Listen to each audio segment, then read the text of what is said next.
आज Baden Powell की इतिहास और स्काउटिंग आंदोलन के शुरुआत से जुड़ी जानकारी प्राप्त करेंगे।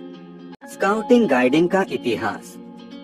स्काउट का शाब्दिक अर्थ है गुप्तचर, भेदिया, जासूस। फौज में जो चुस्त, चालाक और साहसी हो रास्ता बनाने, नदी नालों पर पुल बनाने, घायलों की प्राथमिक चिकित्सा करने तथा शत्रु की गतिविधियों का पता अपने अधिकारियों को देने का काम करते हैं, उन्हें स्काउट कहा जाता है। स्काउटिंग आंदोलन के जन्मदाता Lord Robert Stephenson Smith Baden Pavel थे। लॉर्ड बेडन पावेल ने फौजी स्काउट को बालोपयोगी स्वरूप प्रदान कर उनका चरित्र निर्माण और व्यक्तित्व का विकास करने वाली संस्था बनाया, ताकि वे एक सुयोग्य नागरिक बन सके। बीपी का जन्म 22 फरवरी 1857 को स्टेनहोल स्ट्रीट, लैंकेस्टर गेट, लंदन में रेवेंट प्राध्यापक हर्बर्ट जॉर्ज बेडन पावेल के घर हुआ। वे ऑक्सफोर्ड विश्वविद्यालय में रेखागणित के प्राध्यापक थे। उनकी माता Henrietta grace Smith British admiral की पुत्री थी। बीपी की शिक्षा चार्टर हाउस स्कूल में हुई। चार्टर हाउस में वे 1870 में छात्रवृत्ति लेकर प्रविष्टि हुए, जहां उन्हें बेदिंग टॉवल के नाम से जाना जाता था। ये इस स्कूल में प्रसिद्ध फुटबॉल गोलकीपर रहे। 1876 में सेना अधिकारियों की भर्ती परीक्षा में 700 अभ्यर्थियों में से कैवेलरी में दूसरे और इन्फेंट्री में चौथे स्थान पर उत्तीर्ण हुए। उन्हें प्रशिक्षण से मुक्त कर 13वीं हुसार्स रेजिमेंट, लखनऊ, भारत में सब लेफ्टिनेंट पद पर नियुक्ति मिली। सन 1883 में 26 वर्ष की अवस्था में वे कैप्टन हो गए। घुड़सवारी, सुअर का शिकार करना, स्काउटिंग तथा थिएटर में भाग लेना उनके प्रमुख शौक थे। बीपी को स्काउटिंग की प्रेरणा 1899 से 1900 में दक्षिण अफ्रीका की एक घटना से प्राप्त हुई।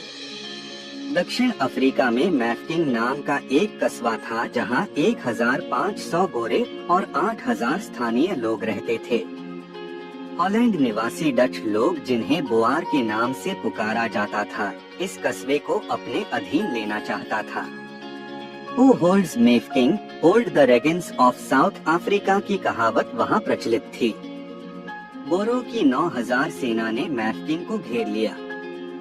बीपी के पास अंग्रेजी सेना में कुल मिलाकर 1000 सैनिक थे, जिनके पास मात्र 08 बंदूकें और थोड़ा सा डायनामाइट था। अपनी युक्ति से बीपी ने 217 दिन तक बोआरों को कस्बे में घुसने नहीं दिया। 17 मई 1900 को इंग्लैंड से सैनिक सहायता प्राप्त होने के पश्चात बीपी ने विजय प्राप्त की। इस विजय का पूर्ण श्रेय बीपी को जाता है।